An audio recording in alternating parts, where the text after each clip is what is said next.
ನಮಸ್ಕಾರ. ಗೃಹಪ್ರವೇಶದ continuous blog. Morning ಏನೆಲ್ಲ ಕೆಲಸಗಳು ಮಾಡಿದ್ವಿ, ಎಷ್ಟೆಲ್ಲ ತರಲೆಗಳು ಮಾಡಿದ್ವಿ ಅಂತ ನೋಡೋಣ. ಸೊ ಮೊದಲಿಗೆ ಪೂಜೆ ಎದ್ದ ತಕ್ಷಣ ಅಂದರೆ ನಾವಂತೂ ಅರ್ಲಿ ಮಾರ್ನಿಂಗ್ ಒಂದು 5:30 4ಗೆಲ್ಲ ಎದ್ದು ರೆಡಿ ಆಗ್ತಾಯಿದ್ರು. ಆ್ಯಂಡ್ ನಾನು ಆಸ್ ಯೂಶುವಲ್ ನನ್ನ ಪಾಪು ನೋಡ್ಕೊಳ್ಳೇಬೇಕು. ನಾನು ಪಾಪ ನೋಡಿಕೊಂಡು ಆರಾಮಾಗಿದೆ. ಬಟ್ ಅಣ್ಣ ಅಮ್ಮ ಎಲ್ಲ ಕೂಡ ದೇವ್ರ ತರೋ ಕಾರ್ಯದಲ್ಲಿ ಬ್ಯುಸಿಯಾಗಿದ್ದರು. ಹಾಗೆ ರಿಲೇಟಿವ್ಸ್ ಎಲ್ಲರೂ ಸೇರಿ ಒಟ್ಟಿಗೆ ದೇವ್ರು ತೊಗೊಂಬರಬೇಕು. ಇದು ಎಲ್ಲರೂ ಮನೇಲಿ ನಡೆಯುವಂಥ ಪದ್ಧತಿ. ಬರೀ ಶುದ್ಧವಾಗಿ ಅದು ಹಸುವನ್ನು ಮನೆಯೊಳಗೆ ಗೋಮಾತೆಯನ್ನು ಮನೆಯೊಳಗೆ ಕರ್ಕೊಳ್ಳುವಂಥ ಶುಭ ಸಂದರ್ಭ ಅಂತ ಹೇಳ್ಬೋದು. ಒಳ್ಳೆ ಲಗ್ನದಲ್ಲಿ ಅರ್ಲಿ ಮಾರ್ನಿಂಗಲ್ಲಿ ನಡೆಯುವಂಥ ಒಂದು ಪೂಜೆ ಇದು. ಎಲ್ಲರೂ ಕೂಡ ಒಟ್ಟಿಗೆ ಹೋಗಿ ದೇವರಿಗೆ ನಮಸ್ಕಾರ ಮಾಡಿ ಅಲ್ಲಿಂದ ಪೂಜೆ ಇವಾಗ ಮನೆಗೆ ದೇವ್ರು ತರ್ತಾರೆ. ಆ ಕಾರ್ಯ ಎಲ್ಲ ಹೇಗಾಗುತ್ತೆ ನೋಡಿ ನೀವೇ.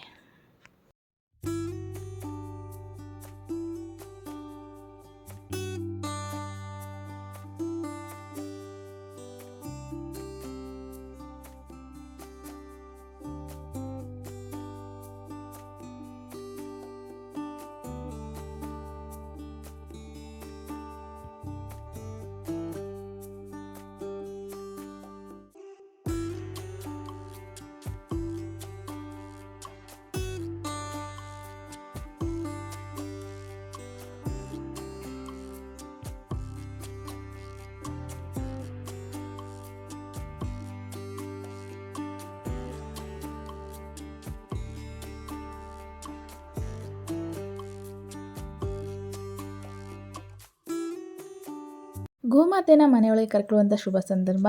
ಈ ಸಂದರ್ಭದಲ್ಲಿ ಎಲ್ಲರೂ ಕೂಡ ಒಂದು 15 ನಿಮಿಷ ಅಷ್ಟು ಪೂಜೆ ಇರುತ್ತೆ. ಹೊಸಲು ಪೂಜೆ ಎಲ್ಲ ಮಾಡಿ ದೇವ್ರನ್ನ ಕರ್ಕೋಬೇಕಾಗತ್ತೆ ಒಳಗಡೆ. ಅದೆಲ್ಲ ಮುಗಿಸಿದ ಮೇಲೆ ಇನ್ನು ನೆಕ್ಸ್ಟ್ ಪೂಜೆಗೆ ರೆಡಿ ಮಾಡ್ಕೋತಾ ಇರಬೇಕು. ದೇವರ ಅಲಂಕಾರ.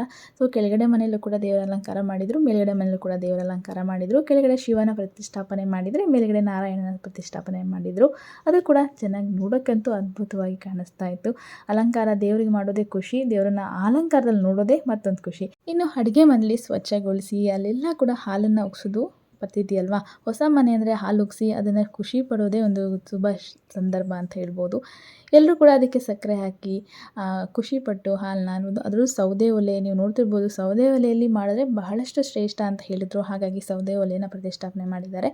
ಇದು ಚೆನ್ನಾಗಿರುತ್ತೆ. ಎಲ್ಲರೂ ಕೂಡ ಫ್ಯಾಮಿಲಿ ಒಟ್ಟಿಗೆ ಹಾಕಿದ್ಮೇಲೆ. ಆ್ಯಂಡ್ ನಾನು ಕೂಡ ಕಂಪ್ಲೀಟಾಗಿ ಸ್ವಲ್ಪ ಬೇಗನೆ ರೆಡಿ ಆದೆ. ಇವಾಗಲೂ ಕೂಡ ಅಷ್ಟೇ ಲೈಟ್ ಮೇಕಪ್ಪೇ ಮಾಡೋಕ್ಕೆ ಸಾಧ್ಯ ಆಗಿದ್ದು ನನಗೆ. ಬಿಕಾಸ್ ನನ್ನ ಮಗ ಇದ್ದಿದ್ದರಿಂದ ಲೈಟಾಗಿ ಮೇಕಪ್ ಮಾಡಿ ಸ್ಯಾರಿ ಎಲ್ಲ ವೇರ್ ಮಾಡಿಕೊಂಡೆ. ಜಸ್ಟ್ ಸಿಂಪಲ್ಲಾಗಿ ಜ್ಯುವೆಲರೀಸ್ನ ಹಾಕ್ಕೊಂಡು ರೆಡಿ ಆದೆ. ಸೊ ನಾನು ನಮ್ಮನೆ ಫಂಕ್ಷನ್ ಆಗಿದ್ದರಿಂದ ಕೆಲಸಗಳು ತುಂಬ ಇರುತ್ತೆ. ಇದ್ರ ಜೊತೆಗೆ ಪಾಪು ನೋಡ್ಕೋಬೇಕು. ಹೀಗಾಗಿ ಎಲ್ಲವನ್ನು ಒಟ್ಟೊಟ್ಟಿಗೆ ಮಾಡೋಕ್ಕಾಗಲ್ಲ ಅಂಥೇಳಿ ಸೊ ತಿಂಡಿ ಎಲ್ಲ ತಿಂದುಬಿಟ್ವಿ. ಆಮೇಲೆ ಎಲ್ಲ ಪೂಜೆಗೆ ಮತ್ತೆ ಸತ್ಯನಾರಾಯಣ ಸ್ವಾಮಿ ಪೂಜೆಗೆ ರೆಡಿ ಆದ್ವಿ. ಅದು ಗ್ಯಾಪಲ್ಲಿ ಒಂದು ಸ್ವಲ್ಪ ಫೋಟೋಶೂಟ್ಸ್ ಮಾಡಿಸ್ಕೊಳ್ಳೋಣ ಅಂತೇಳಿ ಒಂದಷ್ಟು ಫೋಟೋಸ್ ಕೂಡ ತೆಗೆಸ್ಕೊತಾ ಇದ್ದೀವಿ. ಆ್ಯಂಡ್ ತುಂಬ ದಿನ ಆಗಿತ್ತು ನಾನು ಎಸ್ಪೆಷಲಿ ಫೋಟೋಶೂಟ್ಸ್ ಎಲ್ಲ ಮಾಡಿಸಿ. ನನಗೆ ಟೈಮ್ ಸಿಗೋದೇ ಕಮ್ಮಿ. ಅದರಲ್ಲಿ ಒಂದು ಚಿಕ್ಕಾಗಿ ಒಂದಷ್ಟು ಫೋಟೋಸ್ಗಳು ಚೆನ್ನಾಗಿ ಕ್ಯಾಪ್ಚರ್ ಮಾಡೋಣ ಅಂತ ಅನ್ನಿಸ್ತು. ಆ್ಯಂಡ್ ನಾನು ಕೂಡ ಅಷ್ಟೇ ಕ್ಯೂಟಾಗಿ ಅನ್ಕೋತೀವಿ ಅಷ್ಟೇ, ತುಂಬ ಚೆನ್ನಾಗಿ ಕಾಣಿಸ್ಬೇಕು, ತುಂಬ ಚೆನ್ನಾಗಿ ರೆಡಿ ಆಗಬೇಕು ಅಂತ. ಬಟ್ ಟೈಮು ಕನ್ಸೆಷನ್ ಇರೋದ್ರಿಂದ ಆದಷ್ಟು ಟ್ರೈ ಮಾಡಿದ್ದೀನಿ. ಆ್ಯಂಡ್ ಹೇರ್ ಸ್ಟೈಲೆಲ್ಲ ನಾವು ಮುಂಚೆನೇ ಪ್ರಿಪೇರ್ ಮಾಡಿಟ್ಕೊಂಡಿದ್ದೀನಿ. ಜಸ್ಟ್ ಅದನ್ನು ಹಾಕ್ಕೊಂಡಿರೋದಷ್ಟೇ. ಆ್ಯಂಡ್ ಎಲ್ಲ ಮಾಡಿ ಅಷ್ಟು ಟೈಮ್ನ ಸೇವ್ ಮಾಡಿ ಒಂದು ಪಾಪು ನೋಡ್ಕೊಳ್ಳೋ ಅಷ್ಟರಲ್ಲಿ ತುಂಬಾ ಖುಷಿಯಾಗಿ.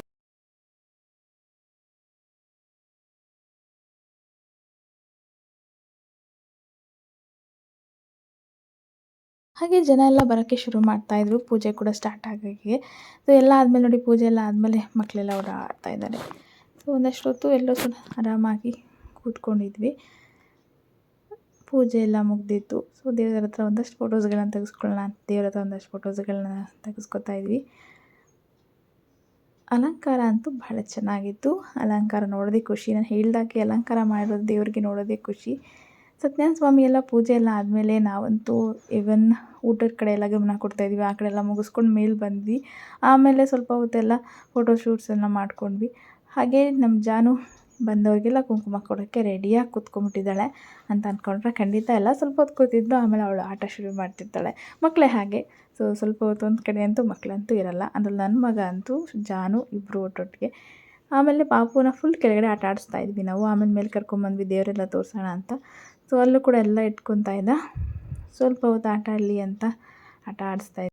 ಆಮೇಲೆ ನನ್ನ ಸಿಸ್ಟರ್ ಕೂಡ ಬಂದರು. ನನ್ನ ಸಿಸ್ಟರ್ ಪಾಪು ಜೊತೆ ಎಲ್ಲರೂ ಒಂದಷ್ಟು ಫೋಟೋಸ್ ತೆಗೆಸ್ಕೊತಾ ಇದ್ವಿ. ಆ್ಯಂಡ್ ಅವನಂತೂ ತುಂಬ ಗಲಾಟೆ ಮಾಡೋಕ್ಕೆ ಶುರು ಮಾಡಿದ್ದ. ಆಮೇಲೆ ಅವನ್ನ ಸ್ವಲ್ಪ ಹೊತ್ತೆಲ್ಲ ಮಲಗಿಸಿದ್ವಿ. ಆಮೇಲೆ ನಮ್ಮ ಕೆಲಸಗಳಿರುತ್ತೆ. ಏನಾದರೂ ಊಟ ಕಡೆ ಎಲ್ಲ ಕೊಡೋದು ಅದು ಇರುತ್ತೆ. ಸೊ ನಮ್ಮನೆ ಫಂಕ್ಷನ್ ಆಗಿರೋದ್ರಿಂದ ಕೆಲಸ ಸ್ವಲ್ಪ ಜಾಸ್ತಿನೇ ಇರುತ್ತೆ. ಸೊ ಎಲ್ಲರೂ ಕೂಡ ತಾಂಬೂಲನ ಕೊಡ್ತಾಯಿದ್ದೆ.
ಹಾಗೆ ರಾತ್ರಿ ಸ್ವಲ್ಪ ಟೈಮ್ ಇತ್ತು ಆಯಿತಾ, ಸ್ವಲ್ಪ ಎಂಜಾಯ್ ಮಾಡೋಣ ಅಂತ ಎಲ್ಲರೂ ಕೂಡ ಒಟ್ಟೊಟ್ಟಿಗೆ ಡ್ಯಾನ್ಸ್ ಮಾಡಿಕೊಂಡು ಮುದ್ದನ ಜೊತೆ ಸೇರಿಸ್ಕೊಂಡು ಮಕ್ಕಳೆಲ್ಲ ನಾವು ನೋಡ್ಕೊಳ್ಳೋದು ಜವಾಬ್ದಾರಿ ತೊಗೊಂಡ್ಬಿಟ್ಟಿದ್ವಿ.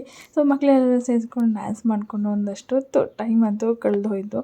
ಸೊ ಮಕ್ಕಳನ್ನ ನೋಡ್ತಾ ಒಳ್ಳೆ ಡ್ಯಾನ್ಸ್ ಮಾಡ್ಕೊಂಡು ಎಂಜಾಯ್ ಮಾಡೋದೇ ತುಂಬ ಖುಷಿ ಅಲ್ವಾ. ಸೊ ಅಪರೂಪಕ್ಕೆ ಸಿಗ್ತೀವಿ, ಒಂದೊಳ್ಳೆ ಮೂಮೆಂಟ್ ಅಥವಾ ಒಂದೊಳ್ಳೆ ಫಂಕ್ಷನ್ ಅಂತ ಇದ್ದಾಗ ಎಲ್ಲರೂ ಕೂಡ ಎಂಜಾಯ್ ಮಾಡ್ತಿದ್ವಿ.